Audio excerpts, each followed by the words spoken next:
본문 1절 말씀을 다시 보면 다윗 왕이 나이가 많아 늙으니 이불을 덮어도 따뜻하지 아니한지라. 이 한 절 말씀을 우리가 대하면 우리의 마음이 참 씁쓸합니다. 다윗이 어떤 사람이었습니까? 아무도 대항할 수 없었던 블레셋의 장수 골리앗을 또 어린 나이에 칼이나 창이 아닌 물맷돌로 쓰러뜨리는 사람, 이 사람이 바로 다윗이죠.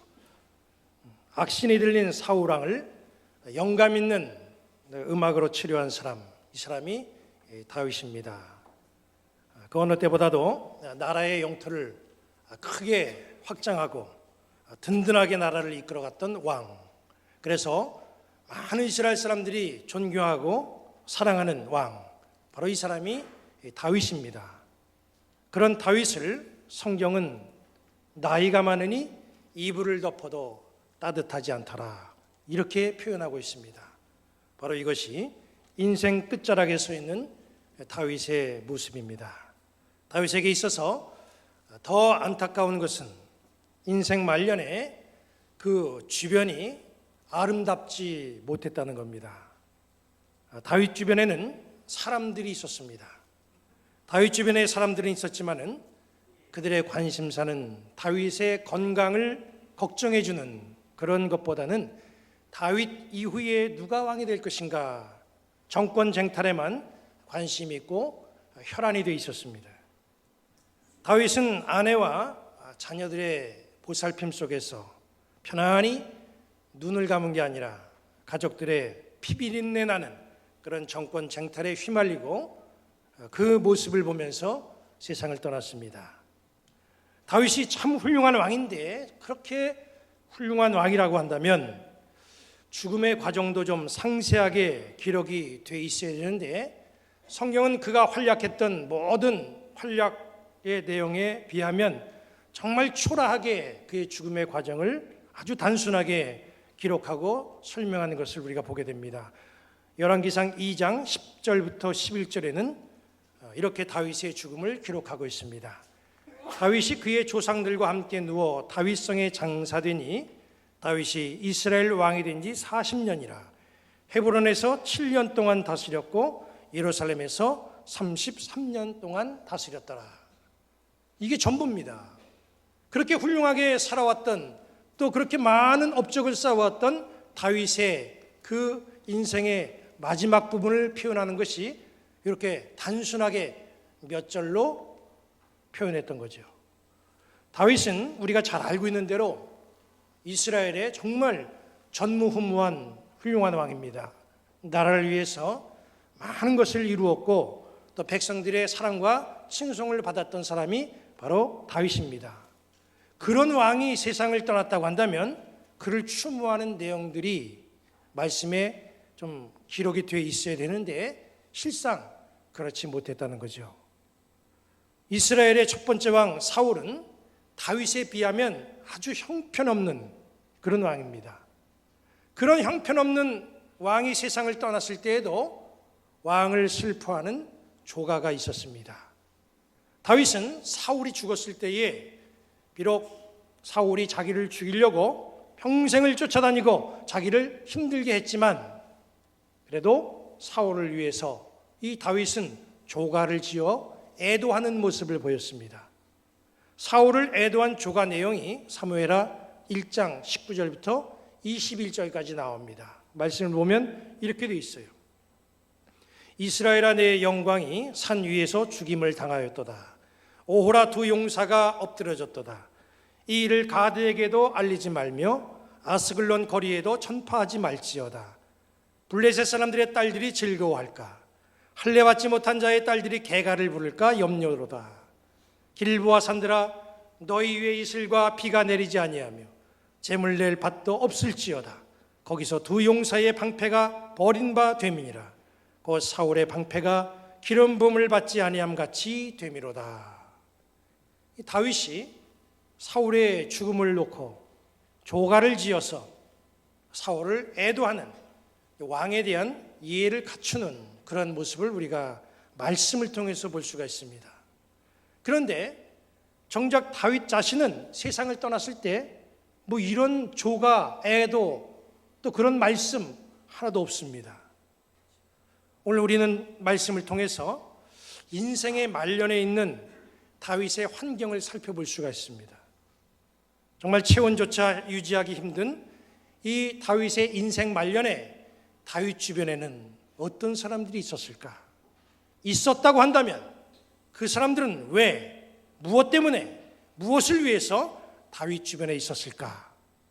우리는 인생 말년에 있는 이 다윗, 그리고 그 주변에 있는 사람들 누구인가 몇 면을 살펴보면서 우리 신앙생활에 교훈을 삼는 그런 소중한 시간이 되시기를 바랍니다. 첫째로 인생 말년에 있는 이 다윗 주변에 아도니아라고 하는 아들이 있었습니다. 아도니아에 대해서 열왕기상 1장 6절은 이렇게 말씀하고 있어요. 그는 압살롬 다음에 태어난 자요 용모가 심히 준수한 자라. 그의 아버지가 내가 어찌하여 그리하였느냐 하는 말로 한 번도 그를 섭섭하게 한 일이 없었더라. 무슨 말입니까? 이 아도니아는 아버지로부터 잔소리 한 번 들어본 적이 없는 그런 아들이었어요. 여기 말씀 보니까 외모도 멋지게 생겼습니다. 용모가 심히 준수한 자라 그렇게 말씀했잖아요. 아도니아는 압살롬의 동생으로서 다윗 왕의 네 번째 아들입니다. 그런데 이 압살롬은 야심이 컸어요. 아버지 다윗 왕 이제 금방 돌아가실 것 같아요. 그래서 주변에 있는 사람들을 규합해서 왕이 되려고 합니다. 제사장 아비아달과 군대장관 요압의 지원을 받아가지고 스스로 나는 왕이다 그렇게 선언합니다. 쿠데타가 일어난 거지요. 아도니아에게 있어서 힘없는 아버지는 안중에도 없어요. 아버지의 눈치를 봤다고 한다면 그렇게 할 수도 없지요. 아버지가 힘이 있었다고 한다면 그건 꿈도 못 꿀 일입니다. 그런데 아버지는 제쳐둔 거예요. 아버지의 건강을 염려하는 자식이 아니라는 얘기죠. 오직 아도니아는 이 아버지 다윗 옆에 있기는 있었지만은 그러나 그는 정권 탈취를 위해서 거기에만 온통 현안이 되어 있는 그런 상태 속에서 그냥 주변에 있었던 거예요. 그러나 결과가 어떻게 됐습니까? 아도니아의 계획은 실패로 돌아가고 결국 그는 자기 동생 솔로몬에게 의해서 비참하게 처형되는 그런 최후를 맞이했습니다. 아도니아는 분명히 다윗 주변에 있었어요. 그러나 그 주변에 있었던 목적은 야망을 이루기 위해서였다라고 하는 것을 우리는 말씀을 통해서 알 수가 있습니다. 다윗의 인생 말년에 또 누가 있었습니까? 밧세바가 있었어요. 밧세바는 누굽니까? 다윗의 충성스러운 우리야 장군의 아내입니다. 그런데 밧세바는 다윗 왕과 불륜을 저질렀어요. 남편 우리야는 전쟁터에 나가서 죽게 되고 결국에 다윗의 아내가 왕비가 됩니다. 밧세바는 다윗을 통해서 솔로몬은 아들을 낳죠. 그리고 그 아들 솔로몬은 다윗의 뒤를 이은 이스라엘의 왕이 됩니다. 그런데 그 과정을 보면 이 밧세바가 얼마나 많은 각고의 노력을 했는가 하는 것을 우리가 잘 알 수가 있어요. 이 밧세바가 그렇게 할 수밖에 없었던 것은 이 정상적인 방법 가지고는 왕이 될 수가 없거든요. 왜냐하면 솔로몬은 왕자 서열상으로 볼 때 10번째입니다. 서열에서 한참 밀리는 거예요. 또 밧세바도 그 인생을 돌아보면 그게 뭐 떳떳한 인생이 아니에요. 아마 그 당시에 무슨 청문회 같은 거 있었으면 이 밧세바는 그 치부가 만천하에 다 공개돼 가지고 아마 세상 사람들에게 큰 조롱거리, 큰 수치를 당했을 겁니다.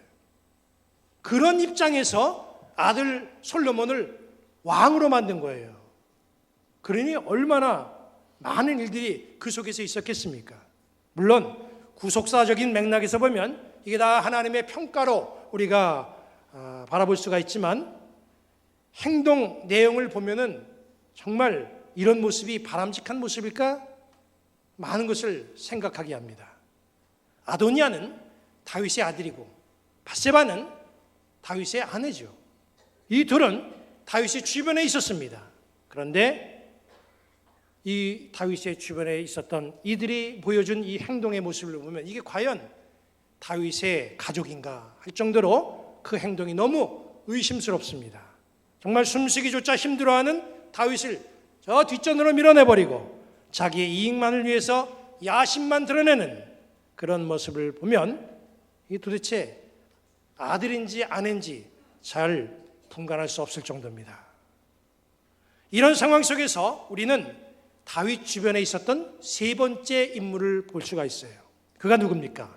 아비삭이라고 하는 여인입니다. 이 여인이 어떻게 다윗의 주변에 있게 되었는지 이제 본문이 설명을 하고 있어요. 다윗이 나이가 많으니까 기력도 떨어지고 또 체온도 내려갑니다.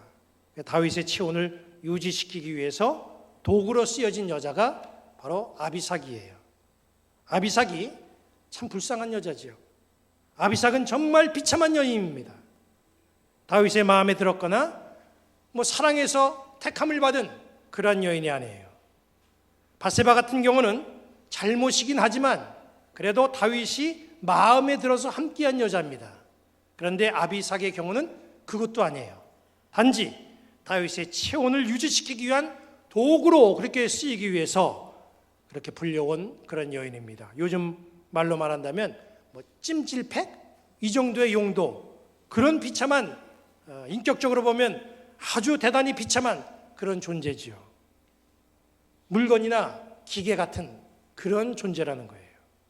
그런데요, 아무리 기계 같은 존재라도 왕의 옆에 있다고 하는 그 자체는 대단히 큰 의미가 있습니다. 제가 지난번 설교 시간 때 언급했던 군대의 당번병, 아마 군대에 갔다 오신 분들은 다 알 거예요. 군대에서 당번병의 계급이 아무리 낮아도 대장과 함께 있다는 사실 때문에 이 당번병을 함부로 못해요. 부대장 차를 운전하는 운전병도 마찬가지입니다. 대장과 함께 있다고 하는 것은 그 자체만으로도 굉장히 유리합니다. 아비삭은 기계처럼 사는 존재예요.